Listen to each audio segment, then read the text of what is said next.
Every art form, every profession, every sport, everything has their GOAT, the greatest of all time. In basketball, there's Michael Jordan. Golf, Tiger Woods.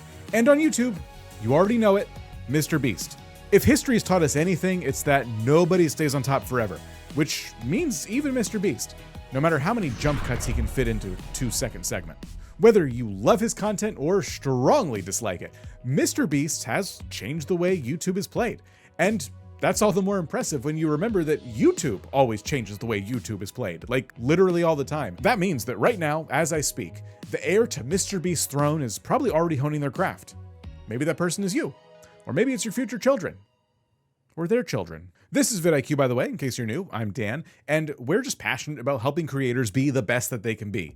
And we're about to dive in and talk about the creator who's already at the top of the mountain. As of October 2025, MrBeast has over 440 million subscribers, and that is more than any creator in the history of YouTube. But MrBeast wasn't always number one. It actually wasn't until June 2nd, 2024, when MrBeast overtook T-Series, an entire music label that everybody thought would be number one forever. Less than 2 years later, MrBeast is still on top. Now, because YouTube is always changing, who knows if subscribers will even be that important in the future? Frankly, I don't think they're that important right now, but that's just me. But we can still learn from MrBeast by setting goals, learning how the platform works, our specialty, and by not giving up, which as content creators is your specialty. Not giving up, it turns out, is pretty important. And if you don't believe me, take it from MrBeast himself. What's up, guys? It's currently October 4th, 2015. Dude, what if I'm dead? Dude, if I'm... Ooh, that'd be weird. That'd be so weird. Being dead would be weird, Jimmy. But he's not dead. He didn't die. Everything's fine. What separates MrBeast from other creators is not just the quantity of his subscribers, though. Let's be real, that's a real big part of it. But as I see it, what really separates him from the rest of these juggernauts is actually how fast he got those subscribers. His meteoric rise between 2022 and 2025 was literally quadruple that of any other number one YouTuber in history. So for context, let's take a look back at the previous YouTube greats to see if we can spot a pattern. And spoiler alert, we will spot a pattern. Back in 2006, the sketch comedy channel Smosh was reigning champion. They had less than 3,000 subscribers, and that was at the number one spot on YouTube. In those days, it wasn't uncommon for the top spot on YouTube to change on almost a monthly basis, and that's exactly what happened with Smosh after just 34 days. Back then, being the most subscribed to channel on YouTube was like playing a game of hot potato, which is fitting because when you look back at those videos, it kind of looks like they were filmed using only a potato. Now, this enters the decade that everything began to change because YouTube was no longer a baby, and neither were its creators, except maybe MrBeast, but you get my point. Ray William Johnson took the crown in late 2011 for 564 days. Then Smosh reappeared a year and a half later with 10 million subscribers to hold the top spot for 215 days. That was when arguably the first YouTube GOAT appeared for the first time at the number one spot. A little creator who went by the name of PewDiePie, who, as I see it, is the true first YouTube GOAT. He grabbed the spot from Smosh and had it for less than 3 months, but he wasn't done yet. Throughout the fall of 2013, PewDiePie and the YouTube Spotlight played tug of war with the number one spot.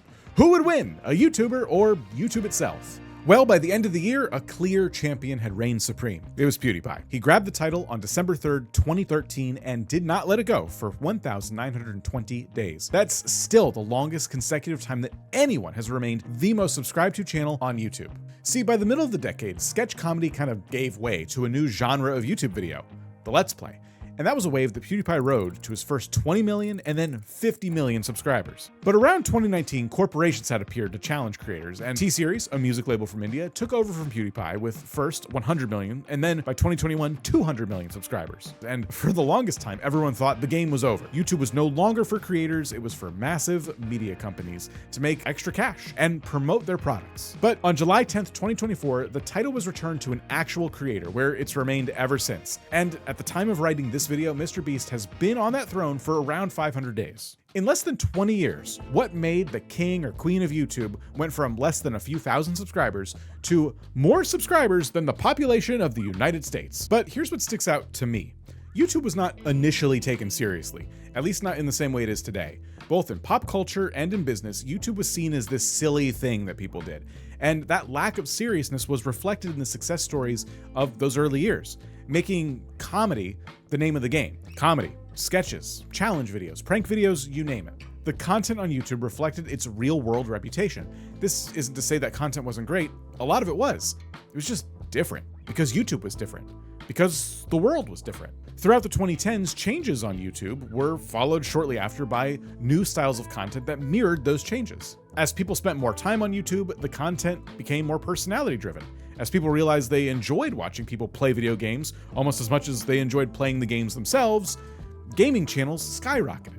And as YouTube became more corporate, and as its global reach expanded, so did its top channels. There's more to it than that. I mean, we all know AdSense changed everything, and the advances from editing software to smartphones to the advancements in the YouTube algorithm itself, all of those things changed the way eyeballs meet videos on this platform. But the point that I'm trying to make here is that when you look at the history of the most subscribed to YouTubers, try not to imagine them as individual channels.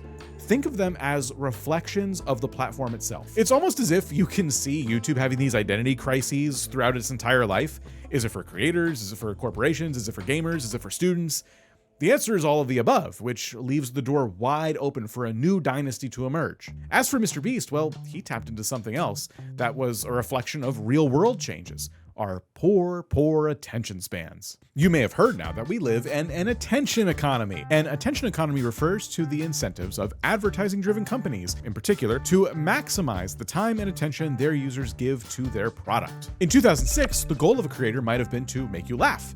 Today, a huge part of YouTube creation, for better or for worse, is about stopping you from scrolling. You might think that's good, you might think that's bad, but it reveals how content can change according to how you approach it. With almost surgical precision, MrBeast utilized all the tricks of the trade to create content that he felt would stop people in their digital tracks. And it worked. But it wasn't all because of MrBeast. At the end of the day, he's still a reflection of the outside world, with all the fast scrolling, double tapping, and watching TV and a movie with TikTok open that comes with it. But he paid attention, he saw the shifts that were already taking place, and the rest is history. But is MrBeast the end of YouTube history? That's the question we're asking today. And it might seem that way right now, but remember, he's only been in the #1 spot for a fraction of the time that PewDiePie held the title. I mean, PewDiePie actually just recently fell out of the top 10. And sure, he seems like he's enjoying his life a bit more, but who's to say that YouTube competitive drive won't kick back in again? If you take nothing else from this video, keep this word in your back pocket, literally if you need to, and refer back to it every single time you sit down to brainstorm your next video. And that word is enantiodromia. And yeah, it took a lot of practice to learn how to say it. Enantiodromia dates all the way back to the ancient Greeks, and it refers to the tendency that things have to turn into their opposites. Think of enantiodromia in terms of time periods. For example, in the 1950s, life in America was all about conformity. Everyone wanted to look the same, nice and orderly. This gave way to its opposite in the counterculture movement of the 1960s. When you look at this history, you realize that content creation isn't about genres and niches. It's about the fundamental principle of enantiodromia. The pendulum will shift. The question is, which pendulum? Whether it was Smosh, Ryan Higa, or even the generic comedy duo Bratz and Beretta, sketch comedy channels thrived in those early years. But rather than focus on the comedy aspect of sketch comedy, think about the viewer experience. When people clicked on those videos, they got hilarious, but more importantly, scripted content, often with more than one person in the video. So thinking in terms of enantiodromia, the tendency for the pendulum to swing hard and fast in the other direction, what came next? It's not like people suddenly stopped enjoying laughter. That wouldn't happen until 2020. What actually changed was a move from scripted to unscripted, from characters being played to actual humans that you could connect with, that you felt like you could spend time with, and develop always healthy, totally normal relationships with. But if we stick to this idea of enantiodromia, the question isn't necessarily what exactly changed. The better question is, what aspect of the content is going to undergo enantiodromia? Next came what I like to call the corporate influx. Corporations hired creators to make content for them, or they'd cut out the middleman and they would use YouTube to just advertise their products. This is the complete and total opposite of an independent creator who never thought to worry about monetization.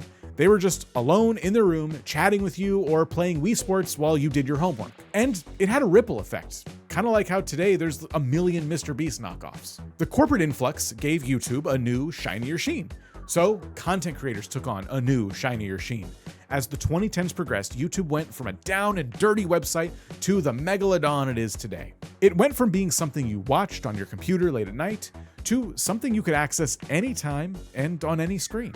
Cue the attention economy. The first part of YouTube's history was all about grabbing attention, but throughout the 2010s, the platform also became a bigger and bigger economy. But that wasn't the only enantiodromia, which does get easier the more you say it. Let's think of all those YouTubers who shall not be named, the ones who built empires and then made content out of those empires. They bought huge houses, nice cars, and made very questionable decisions. It's kind of funny how the occurrence of the corporate influx happened right around the same time. Now, consider MrBeast, who tried Let's Play videos, commentary videos, and challenge videos. Early on, rather than put the money he was making into a bank account, he actually put that back into his brand. The more subscribers I get, the more I spend. But here's the hot take. MrBeast himself actually reflects the biggest enantiodromia in YouTube's history, at least as far as creating content goes. So let me ask you, what do you think has changed the most about YouTube content creation since the early days? In what ways is it now practically the opposite of what it once was? My answer? The success of MrBeast reflects the biggest pendulum swing YouTube has ever undergone. The transformation from art to science. And to be clear, I'm not talking about the content itself. I'm referring to how the content is approached. There are still plenty of successful channels that are all about art, and there's still plenty that are about science. What they have in common, if they're successful, is almost always a methodical, scientific approach. In 2006, it was all about throwing spaghetti at the wall. Popularity on YouTube might have meant bragging rights, but it didn't mean bank. As the decades passed, however, the attention economy took over. Content became less a medium for artistic expression, and it was treated more like a big algebra problem. Using variables like watch time and click-through rates, content creators were less concerned with being artists and more with being professional A/B testers. Improving watch time meant holding the viewer's attention, which in turn raised the bar for editing. Now, content creators create with an imaginary competitor hovering over their shoulder. We'll call him Mr. Yeast. One lull in your retention graph means that viewer might jump ship and swim over to Mr. Yeast's boat. So gross. Or they might close YouTube altogether and open a different app where a fresh batch of fast-paced content will keep them hypnotized. Bottom line, everything, and I mean every single thing, has a tendency to change into its opposite. YouTube went from art to science, from comedy to corporations, from hobby to career, and every single YouTube great either rode the enantiodromium or changed the direction of the tides themselves. So with that, let's move on to our fourth and final part of this video. The idea of predicting the future on YouTube might sound a little ridiculous given everything we've discussed so far, but maybe predicting the future isn't so much about the future as it is the present. See, MrBeast saw the trends that were already taking shape, and he tailored his content strategy accordingly. So maybe the trick isn't to look into a crystal ball, but to just look around you. What shifts are you seeing in content creation? I'm seeing a return to personality-driven content with less fancy editing, an oversaturation of TV quality podcasts, which kind of makes me wonder, could there be a world where the next YouTube GOAT doesn't even know how to edit? And of course, there's AI everywhere, but at the time of writing this video, there's reports coming in right now talking about how AI is this big scary bubble that's about to burst. Maybe the next enantiodromia will be towards content that doesn't feel so perfectly engineered for short attention spans. Think of it kind of like the anti-MrBeast effect. And this brings up a final question. What if the enantiodromia occurring right under our noses is toward a YouTube where subscribers themselves don't really matter?